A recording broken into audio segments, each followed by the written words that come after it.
Well, we're saving about $1 billion a day. Can we get to 2? Can we get to 3? What do you say? Can we get to 4? Good morning. It is 6:05. It is great to be here on KCMO Talk Radio 95.7 FM. We're streaming, of course, on the KCMO Talk Radio app as we kick it off on a hump day Wednesday morning. So it has been 1 week since the inauguration, and DOJ announced that they are saving the U.S. government $1 billion per day. Now, that's impressive, but here's the amazingly sad and pathetic part. The U.S. deficit for fiscal year 2024 came in at $1.8 trillion. So if they save $1 billion a day for the entire year, that's $365 billion, right? That sounds like a lot of money. It's only about 20% of the deficit. You'd have to cut $5 billion a day to get yourself to a point where you're not running a deficit anymore in this country. Of course, you could also help grow your way out of it with a booming economy. But, to make this simple, you haven't even had your cup of coffee yet at 6:06. Let's just kind of look at it this way. $5 billion per day in spending from the United States government is what you theoretically would need to cut to get yourself to a place where you are not running deficits anymore in America. And considering we're sitting here today with a $36 trillion debt, it would seem like a good thing to start worrying about. I know that Pops didn't care one rip about it. Come on, man. I get it. He knows it. You know it. I know it. It is what it is at this point. Good riddance. But now it's time for the adults to realize that we cannot spend our way out of this. You cannot run up the country's credit card, just like Dave Ramsey says every night from 10 to midnight here on KCMO.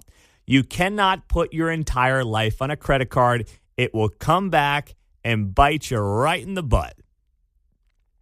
So yesterday was a fairly controversial day. And I didn't think it was all that controversial, but to some, it was a controversial day. Why? Well, because the Trump administration elected to freeze all federal aid. But then a federal district judge granted an administrative stay on the case, challenging Trump's plan to freeze federal aid. The order applies only to the pause of disbursements and open grants. And the freeze does not get into the legality, or I should say the order does not get into the legality of the freeze.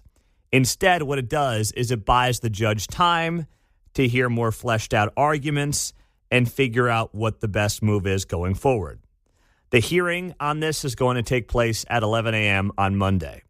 So this was one of the more controversial things that Donald Trump and the administration has done in the first 8-9 days in office. And then it was blocked temporarily by a D.C. federal judge to basically try to figure out whether or not the administration can do this. And you heard a lot of people making up a lot of different things yesterday. Oh, people aren't going to get their Medicaid and payments aren't going to come through. It was largely a bunch of nonsense. Alexandria Ocasio-Cortez put up on X, Trump shut off Medicaid. No, that's not true. In fact, when you look at the official Q&A and press release from the executive office of the president, it writes here, no. The question was, is this a freeze on benefits to Americans like SNAP, which is food stamps or student loans? The answer, no. Any program that provides direct benefits to Americans is explicitly excluded from the pause and exempt from this review process. In addition, Social Security and Medicare, already explicitly excluded in the guidance, mandatory programs like Medicaid and SNAP will continue without pause. Funds for small businesses, farmers, Pell Grants, Head Start, rental assistance, and other similar programs will not be paused. If agencies are concerned that these programs may implicate the president's executive order, they should consult OMB to begin to unwind these objectionable policies without a pause in payments. So it's not about money to the American people under programs that they are already a part of. What is it about? Potentially federal grants to larger organizations and also maybe cities. And that's where Kansas City Mayor Quinton Lucas got in on it a little bit yesterday. He got in on the action a hair. The mayor 14 hours ago, now he's to his credit, he's not going all anti-Trump on his X or his social media, and that is very smart of our mayor. He understands, I think more so than many Democrats do, of prominence around the country, whether it's mayors, Congress members, governors. He actually does get it more than a lot of them, and I give him credit for that. So he just noted here, he says, this is where federal money goes. Safety for commuters, more cops on the street, health care for veterans and our region. $300 million in federal support per year comes to Kansas City. It's for infrastructure, for construction workers, for all. We're working with all, fighting to keep it. Now, I don't believe Kansas City's $300 million bill is the thing that is going to balance the budget when you're running a $1.8 trillion deficit. But I do think every dollar should be looked at. I do think it would be smart of DOGE, the Department of Government Efficiency, to say, whether it's Kansas City or any other city, right? Omaha, Oklahoma City, how much are you getting from the feds? How efficiently are you using it? And is it truly a necessity? Those are not unreasonable questions to ask, and they should be asked. So this came up yesterday at Caroline Leavitt's first press conference as White House press secretary.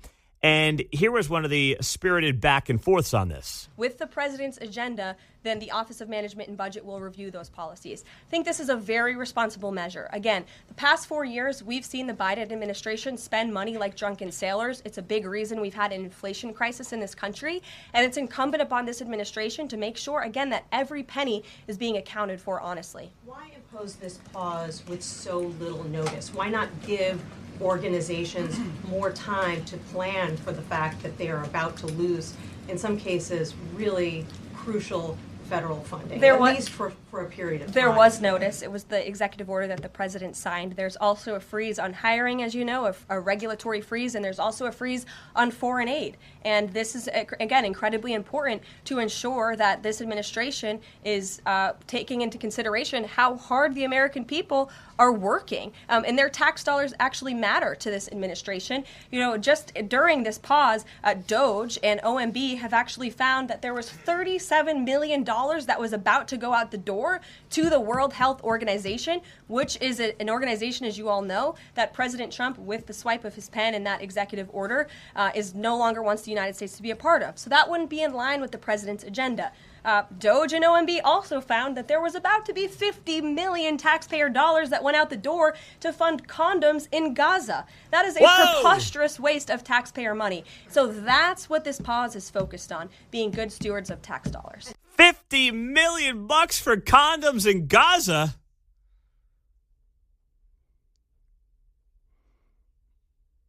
Don't get any ideas in there.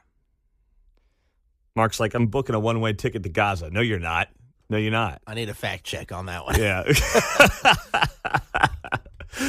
Well, a lot of condoms. Hey, that's a lot of condoms for not a lot of people. I'll just say that. Oh, my goodness. I mean, I know war is stressful, but geez, take it easy, fellas. Unbelievable. But that's the kind of stuff that you got to clean up, right? And there's a lot of those $50 million checks going out the door that nobody knows anything about. And it will help with inflation. It will. I mean, think about it here in Kansas City, right? If you've got $300 million from the feds being pumped into the Kansas City economy, that's just really money that is printed. We don't have any of it. Once again, being printed, basically coming out of thin air, being sent to Kansas City. And even if it's getting used for infrastructure, what does that mean? That means that federal money that is printed, that is really just funny money, that is paying contractors, construction companies for jobs. Well, how does that filter down through the system, right? If that's helping Kansas City with a project, if Overland Park needs a construction company for something else, you are increasing the demand for, let's say, construction work, which increases the price. which then has a downstream effect on literally every construction job that is done in and around Kansas City. And it's not that I don't want you guys and gals in construction to make money. I do. But I don't want the price to be artificially high because the government is competing against the private sector. That's what you have going on. 913-408-7957. And listen, the people who are freaking out over this, they're freaking out because they can't imagine a world where government is not getting bigger and bigger and bigger and playing a larger part in your life. That's what this is really about. 913-408-7957 is how you join us on KCMO. All right, Mike, don't get me in trouble. What's going on? The condoms are used to make floating bombs by the terrorists. They make hydrogen from electrolysis, from by breaking down water. They fill the inside of the condoms with a hydrogen, so they float, and then they put explosive devices on them, and they float them into Israel. That's what the condoms are used for. I think it comes out there's like 5,000 condoms for every male resident of Gaza. It's obvious they're not being used, for birth control or disease prevention, and they're being weaponized. You are right about that. You are right about that. And I'm glad you brought it up. You stole one of my future segments there, Mike. But, it must be good to be the smartest guy in the room. Well done. Nice job. I'm complimenting you. I got a comment to take you off the air, so I told Mark off the air about, they don't need, the males don't need condoms in Gaza anyway.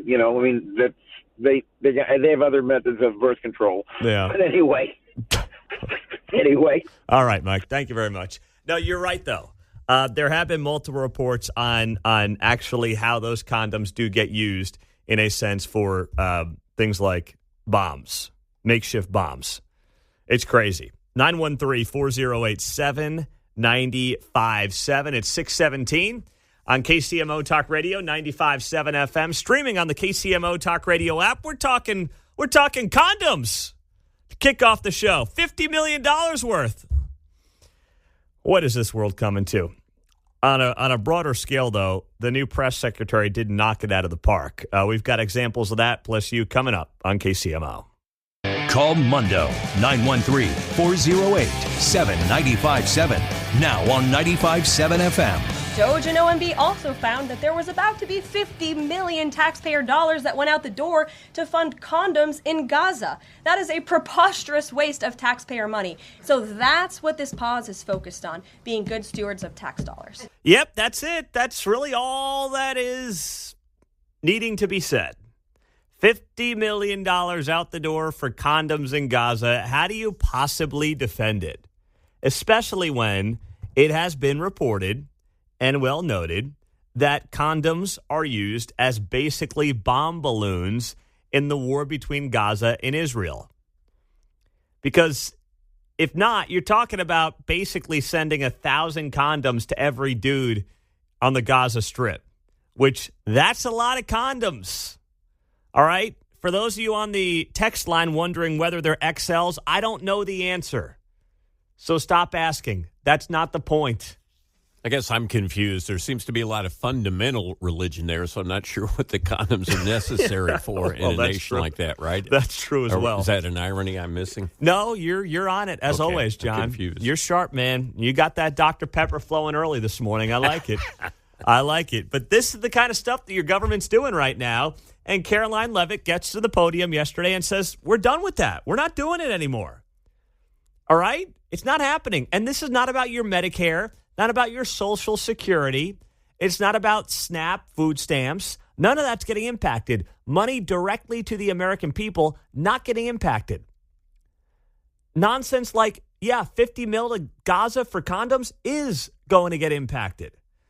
Now, of course, a federal judge put a pause on this until she gets her next hearing on both sides of the equation on Monday at 11 a.m., but I am glad this is happening. We are running a $1.8 trillion deficit.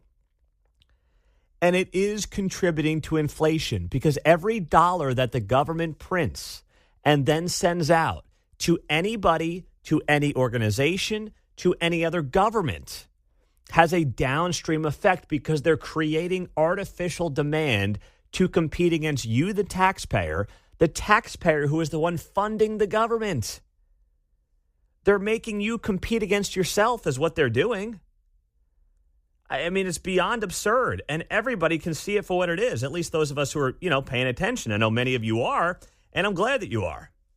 913-408-7957 is how you join us on KCMO Talk Radio 95.7 FM. Jeff's in Overland Park. What's up, Jeff? Morning, Pete. So I think there's an important distinction to be made here. Are we sending $50 million worth of condoms over there, or are we funding $50 million worth of condoms? It sounded like she said we're funding it. We're planning to. That is a good point. Yes, that is a good point. Out. They could use it for whatever. So while the last caller and the topic that you were just talking about was pretty insightful about the condom bombs floating up to Israel, that's wild. But how do we know? We don't. They could just be funds slushed through and just handed out to terrorist organizations. There's no way to track it. That's a good point. And that's tough for the Trojan guys. They would rather get the direct buy out of this, Yeah, the Magnum Trojans. Yeah, I'm just saying. The companies would rather have the direct buy because you're right. There's no proof that they're actually going to do what they say they're going to do with those $50 million, which actually is even more insulting when you think about it, because she did say, and I'm glad you brought up the nuance there, Jeff, that it's $50 million out the door to fund condoms in Gaza, which is even worse to say, yeah, sure, we'll fund the $50 million, and you don't even have to prove what you're doing with it. 100%. Well done, my man. That is a salient point for 626 on a Wednesday morning. Nice job. Very nice job. But this is the kind of stuff that is going to have to come to an end. And that's why you also saw Trump yesterday issue a memo offering pay to federal workers who do not want to return to the office through September 30th, as long as they resign by next Thursday, February 6th. So this is once again an offer to basically buy people out of their government jobs. Employees who wish to resign were told to select reply on an email that they received. And basically, if you type the word resign into the body of the email, you hit send. And what does that do? Voila. They buy you out of the contract. You get paid for the next basically 9 months. You get a severance as well. And that also can help inflation. Because one of the largest providers of jobs, and really one of the few sectors of the economy that was growing with new jobs over the last few years, and we talked about this every month a jobs report came out, was the government. Not just the feds, but also state and local governments. Every person that is no longer working for the government that then has to go work in the private sector, what does that do? That creates more competition. That is good for business. Instead of the taxpayer funding the growth of government, which then goes out there and hires more people, and then the government eventually has to tax the private sector, which is competing with the government for new hires. It's insane. And I'm glad it's starting to slowly, it's not going to happen overnight, but slowly come to an end. 913-408-7957. The big hearing today we'll get to, and much more next. Well, for a first ever White House press briefing, I would give Caroline Leavitt an A++. Not that I thought it was a perfect performance, but for the first one that she has ever done, that's like walking into your Super Bowl without having any prep. You can do all the prep you want, but it's never the same as walking out there with the live bullets flying at you from the media, with the cameras rolling. It's just different. And at 27 years old, she showed poise, she showed maturity, she showed intellect. She didn't have that ridiculous binder that KJP would break out and start mumbling and bumbling through. It was just boom, boom, boom, let it rip, and put it right back into the journalist's laps. I'm often suspicious of people who carry around visual aids as part of their work. They hide behind them, right? That's what they do. And Caroline Leavitt was really impressive yesterday. I was blown away. I didn't know how she'd handle it, right? I didn't sense any real nerves. She was smiling. She was pleasant. I think that's an important part of the job, to be totally honest. I think you got to have that smile on your face, even arguably more so as a Republican, because the media is going to make you out to be Satan anyway. And she gave it back to these so-called journalists with a smile on her face. Caroline, on immigration. Of the 3,500 arrests ICE has made so far since President Trump came back into office, can you just tell us the numbers? How many have a criminal record versus those who are just in the country illegally? All of them, because they illegally broke our nation's laws, and therefore they are criminals as far as this administration goes. I know the last administration didn't see it that way, so it's a big culture shift in our nation to view someone who breaks our immigration laws as a criminal, but that's exactly what they are. You may have one of the worst first. They all have a criminal record? And welcome to the briefing If they broke our nation's laws, yes, they are criminal. Yes. See, it's amazing that now media cares about the border, right? Now they're like, wait, there are a lot of people in here, but are they really actually criminals? That's going to be the new angle. Well, you guys turned a blind eye to, depending on the number, 10, 15 million people who came across illegally over the last 4 years. Now you're at least admitting to them being here. The question is, are they illegal enough for you? Are they illegal enough in your eyes? That's the name of the game now, John.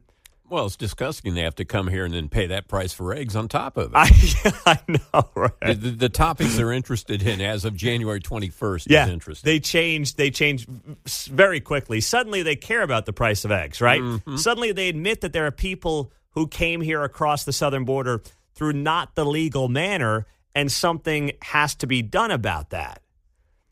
So they can scream racism, they can scream, oh my gosh, you're not actually illegal, all they want, but the reality is there's a problem here, and that's indisputable. But the broader point is, to me, is this. We are entering a new age when it comes to Republican leadership and its ability to communicate and know how to deal with a legacy media that is wanting to see you fail. And I put this up last night on X because I was watching some of these interviews that were taking place yesterday. You had Caroline Leavitt as the new White House press secretary. I saw Stephen Miller, who is Trump's deputy chief of staff for policy, on with Jake Tapper on CNN. On Sunday, you had J.D. Vance go to CBS and do that big sit-down interview, his first as the vice president. You've seen a lot of these different interviews go on where Republicans and Trump's top officials are walking into media interviews with people who want to trip them up and want to see them fail. They're not friendly media. They know what they're walking into. And through 8-9 days of Donald Trump's administration, we have seen more of that than I feel like we ever saw of notable Democrats going on Fox News or any media that wasn't in the tank for Joe Biden the last 4 years. Right? I mean, very few. You'd see maybe one Biden official here and there potentially go on with Brett Baer on Fox, but that was kind of it. So my takeaway from that is you are seeing right now Republicans have much more confidence in their policies, their ideas, their ability to communicate than Democrats do at this point in American history. And they are not afraid to debate anytime, anywhere. And that's what needs to happen, whether it's here in Kansas City or anywhere in the country. People always get annoyed. I mean, I shouldn't speak broadly when I say that. But there's a handful of people who get annoyed and bothered by Kansas City Mayor Quinton Lucas coming on this show every Thursday at 7:30. I love it. I think we need to have more people who are willing to debate, discuss ideas across the aisle. And it's more likely in today's environment that someone who is right of center, conservative, Republican leaning, whatever you want to call them, that individual is far more likely to go into a situation with those they disagree with on the left than those on the left are willing to go into a conversation with those on the right. Those on the left, what happens if they go into a conversation with somebody on the right? They just start calling them racist, sexist, homophobes, whatever else. They just start mudslinging names at them, largely because that's all they've got. Stephen Miller will go on Jake Tapper's show. J.D. Vance will go on with Margaret Brennan on CNN. Caroline Leavitt will slice and dice legacy media folks all day, as she did yesterday. on a local scale, people say to me, why do you go on PBS? I love going on PBS here in Kansas City. First off, Nick Haynes is a good friend of mine, and if he asks me to do something, I'll do it. But secondly, I have confidence in my ideas. I have confidence in what I believe to be the case and the best interest of Kansas City. I think the facts back me up on that. So I'll debate any of those people on Kansas City PBS every single day of the week and twice on Sunday. I don't mind doing it. But it's always harder for me to book people on the left on this show. The mayor's willing to do it, right? I try. I reach out to a lot of people, and I say, listen, we're going to have a civil conversation. I'll make it Bill Maher-esque. Of course, Bill Maher and I are different in terms of what we believe, but Bill Maher is able to book people he disagrees with because at least he respects them. He's got some humor to his approach. I'll do that with you. I'm not going to sabotage you. I'm going to give you a chance. Now, I'll tell you sometimes why I think you're wrong, but let's converse. Let's make it happen. Let's have a conversation. It's much harder for me to book, but if they want to reach out to me, I will go anywhere at any point in time. Heck, I went to the freaking reparations panel 2 summers ago, right? Must have been summer of 23 at this point. I showed up at an auditorium in Kansas City, Missouri, live audience, about 250 people, to debate reparations in Kansas City because we got this reparations panel underway. And I was getting heckled and booed, and I got the old dopey, what did we call that thing? The civility bell? Oh, that's right. Yeah. I got civility belled. Anybody in the audience could hit a civility bell if they didn't like something you were saying. Guess who got civility belled the most? Can that be a verb? The Chiefs and Patrick Mahomes? No, I got civility belled. Yeah, of course. Of course. But I don't mind almost doing like it. Uncle Buck and John Candy, where you'd start to say something. Would you? Yes. No. Yes. Exactly right.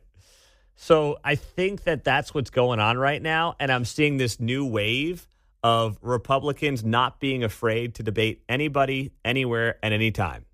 Wes is on KCMO out of Gladstone. Go ahead, Wes.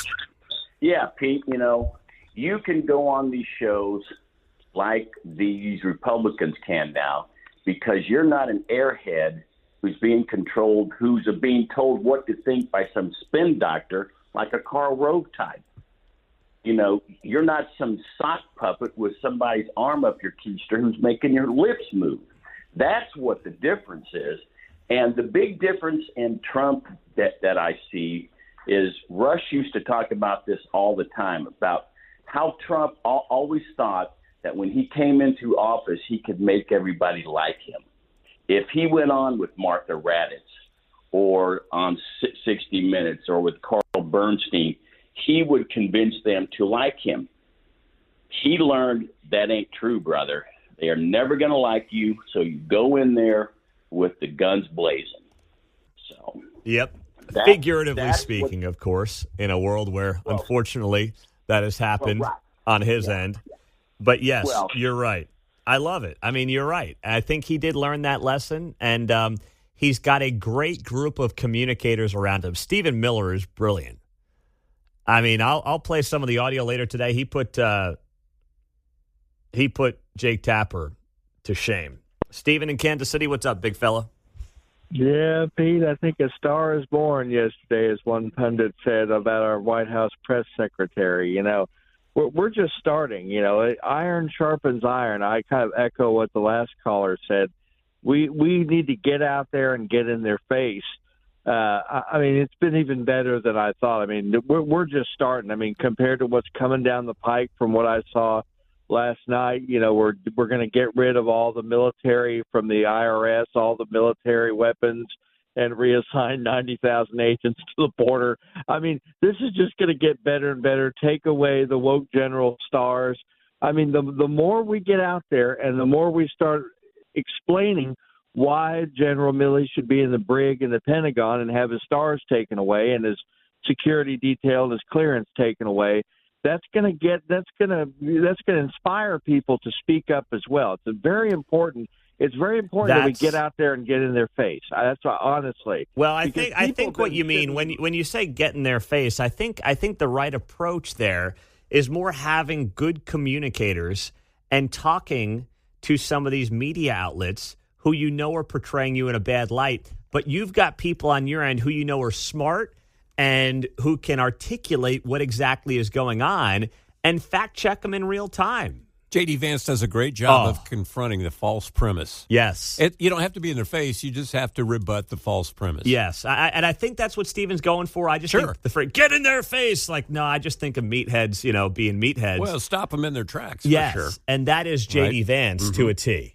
He does a brilliant job of that. Stephen Miller, Caroline Levitt knocked it out of the park. I think Steven just wants me to play a little, Stars Born soundtrack early on a Wednesday morning. That may be what he wants as he's driving to work and getting his coffee going. He wants to hear a little Lady Gaga, Bradley Cooper, but tell me something more. Oh, there you go, Mark. Oh, yeah. You got to get a little gravel in there. Get a little gruff there, Mark. I like that. Real good. Nice job.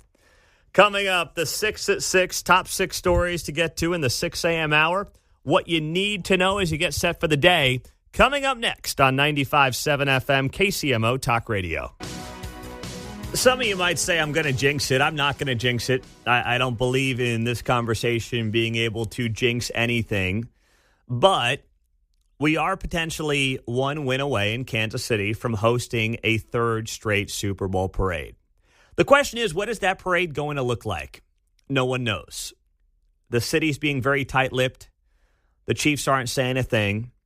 And this obviously comes in the wake of last year when that Super Bowl parade rally ended with the death of Lisa Lopez Galvan and 22 other people ending up getting injured in the gunfire that erupted between basically two groups of guys. If I was hosting over on another radio station, I would say, gunfire just went off, guns shot, as if they just magically went off on their own. We know that's not how it works. So the mayor's been pretty coy about this. He'll be back on the show tomorrow. We'll ask him some more questions. But I was looking back on the Super Bowl parades over the last few years, and there's one thing that if you are looking to get some clarity and maybe open up your schedule a little bit, Wednesday, February 12th, I believe is going to be the day. And that's because every other parade has been on a Wednesday. So if you do want to clear the schedule, clear it for Wednesday, February 12th. I think that's a safe bet. I decided to plan on doing parent-teacher conferences that day just in case so I don't have to go. Wow. Aren't you a standout father there, Looking Mark? ahead. Looking ahead. What are you thinking? They're going to cancel school so you can skip the parent-teacher conference? They did it last year, so they canceled our conferences same day. What do you not want to learn about the kids, Mark? I mean, we already know what's going on. Yeah, you think you know what's going on. True. Till you don't. till they come home and you're like, what is this? Zay-Zem? What's going on here? Yeah, I've already got the day off. It's Lincoln's birthday. You didn't ask for that in Workday, John. I didn't see that approved. No, all boomers know what I'm talking about. We specifically had the two distinct birthdays between Washington and Lincoln when I was in school. Well, then it got combined. Now you have President's Day coming up on the 17th. So now you can take off Wednesday, the 12th, if you're a boomer. Honor Abe. Well, that'll be the day if we do have a parade in this town. And the sense I get is that there's going to be major changes to how we do parades and rallies. There have been reports and rumors out there. Are there, some kind of big event out at Arrowhead? Do they skip the rally? I would say right now my gut tells me that there's not going to be a rally, like a big ending rally at Union Station. And I don't think it's going to be because only what happened last year here in town. I also think they're going to look at the Sugar Bowl in New Orleans and the terrorist attack that took place and say, is this the most secure way? Is this the best way to keep this town safe right now? And then I'm also thinking about the Chiefs. And listen, last year was an embarrassment for the team. Let's not kid ourselves here. We all love this team, but the team didn't look good last year. The players were absolutely hammered. Remember Travis Kelce trying to sing Garth Brooks' Friends in Low Places? That's crazy. I remember that, but because of everything that happened, it kind of flew over my head. Well, we all forgot about it. If the tragedy I didn't. I thought, there goes his relationship with Taylor right there. I thought it was going up in flames. I agree. I'm blaming all of my roots. He was trashed. They had to hold him up. He couldn't stare at the piece of paper he was trying to read. Like, I think the Chiefs realized that even before the tragedy happened, that thing had crossed the line. Too many guys. Who was the linebacker? Was it Willie Gay, who was lying in the middle of the street with his shirt off at one point with a bottle of whiskey to his face? Yeah, I think that's right. I think it was Willie Gay. I mean, that was, and listen, I'm not a prude. I'm all about having a good time. But that thing crossed the line from a good time to arguably an embarrassment. Willie Gay knew he wasn't coming back to the Chiefs this year, and he just said, I'm going all in. Well, he certainly went all in. He had that bottle to his face the entire parade rally, it seemed. So there are going to be changes. I'm hearing a lot in terms of, what those changes may look like. We'll try to get more from the mayor tomorrow when he joins the show at 7:30. But the more I think about it, the more I hear from some people on the city side and the Chiefs side, we are not going to have what we've had in recent years, and that's too bad. It's just a shame, John. Yeah, to your point, we're all thinking, well, we had some issues here in town from, guys that live here. There is the whole big 30,000-foot view of a terrorist attack. Yes, there is. That we don't necessarily consider because we're here in the Midwest feeling secure about it all. Yes. We think the threat comes from within. Mm-hmm. Think about that, though. You're going to have, hundreds of thousands of people gathered in one place with no kind of, security checkpoints. I mean, that is a potential disaster waiting to happen. And the other thing is other cities don't really have a rally like that. I mean, they'll have parade routes, but that was very unique for Kansas City to come around with all these people at a big rally at the end of a parade. Very unique to this town. Of course, we have the rally, but we don't have the car burnings. Well, yeah, that's like true. Detroit, we skipped that part of it, which is just fine. They'll have plenty of those in Philadelphia, right, if they end up winning the game. Well, now, if they lose. Well, or if they lose, you're right. Either way, Philly's in trouble. Don't park on the street, folks. Go ELGLES, Eagles! You got to love that from the mayor out there in Philly. Oh, my gosh. Unbelievable. 913-408-7957. So as I hear more, we'll talk to the mayor tomorrow, and we'll get some more information on what exactly this might look like if, of course, they win the game coming up here in, a week and a half or so.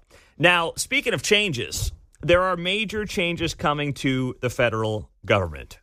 Donald Trump, as you've heard probably over the last 12 hours, is offering to buy out the contracts of federal employees. An email was sent out yesterday saying, hey, if you don't want to return to the office, you can resign by next Thursday, February 6th, and we'll pay you through September 30th. Not a bad deal, right? If you want out, you can get out. Now's your chance. Well, this is throwing, I would say, the media establishment and Democrats for a loop because their goal is to just grow government. They want to grow government as much as they possibly can. The bigger government is, the better it is for their party. First off, if you work for the government, you're very likely to vote Democrat. That's a fact. And if you grow government and you make people more reliant on government, or even if you create the idea that people need the government to improve their lives, who are they going to vote for? So the fact that Trump's trying to buy people out of their contract is not sitting well with a lot of folks in media who want to see Democrats win elections again and gain more power. This yesterday between Stephen Miller, Donald Trump's deputy chief of staff, and Jake Tapper on CNN was absolutely brilliant from Miller, who put Tapper on his heels. There's 2 million employees in the federal government. Overwhelmingly, the career federal service in this country is far left wing. The American people. I don't know that to be a fact. Well, I'll give you a great example. We looked at USAID as an example. That's 98% of the workforce either donated to Kamala Harris or another left-wing candidate, just as an example. Okay, but let me just an entire workforce as having a whoa. Did you just say that saying someone voted for Kamala Harris is demonizing them? No. So according your suggestion is that there's a bias. No. But you used the word demonizing. You just said that I'm demonizing somebody by saying they voted for Kamala Harris. Let's get back on track. But I am on track. Okay. Let me stay on track. What I'm saying to you is this. There are 2 million employees in the federal government. Right. They're overwhelmingly leftist center. The Again, American people, I got to finish the sentence. Okay. I got to finish the sentence. The American people voted for dramatic change implemented by Donald Trump. Everything that you heard there from Miller is true. It's what I set up the conversation with. Why do you think Northern Virginia is so deep blue? That is where the people who either work for the government or make a lot of money off of the government happen to live. What do you think they like? Big government. Why are those some of the glitziest, ritziest neighborhoods in the entire nation? Because the government funds it. That's why. And Stephen Miller's going on there and saying, we got a problem. We've got a government that's bloated. We're running a $1.8 trillion deficit. We got to do something about this. We all know the bureaucracy is too big. We could cut a large percentage of these federal workers and not miss a beat. And here's the bigger fear. This is the broader point in this entire conversation as well. Whether it's about, Trump pausing aid, whether it's about cutting federal workers or trying to buy them out of their contracts. The Democratic Party has spent decades convincing Americans that any disruption of the government will lead to some kind of catastrophe. And when it doesn't happen, it is going to be the biggest red pill moment in history. People are realizing that they have been lied to. And that is the broader fear. Mike and Aletha, go ahead. You're on KCMO. Stuff like this is happening now. Believe me, I teach sophomores and a lot of kids in high school, and I'm telling them, guys, what you don't realize is you have never seen this country the way it's supposed to be if you're under 50. Now you're understanding government 101. In order to change things, you have to change it from the depth of it, not the surface of it. And I said, this is what's happening. Get ready, because things are being revealed now that you need to understand, and then you will change it in 10 and 15 years, not them. And this is brilliant, and you will understand it in time. But this is what we need. It's government 101 being explained to these pundits that know it but don't want to know it and have been lying to us forever. Yep, well said there, Mike. Nice job, my man. Have a great day. Coming up on KCMO, speaking of Jake Tapper and CNN, one of the colleagues decided to hit the road, and it was quite a goodbye. We'll get to that next on 95.7 FM.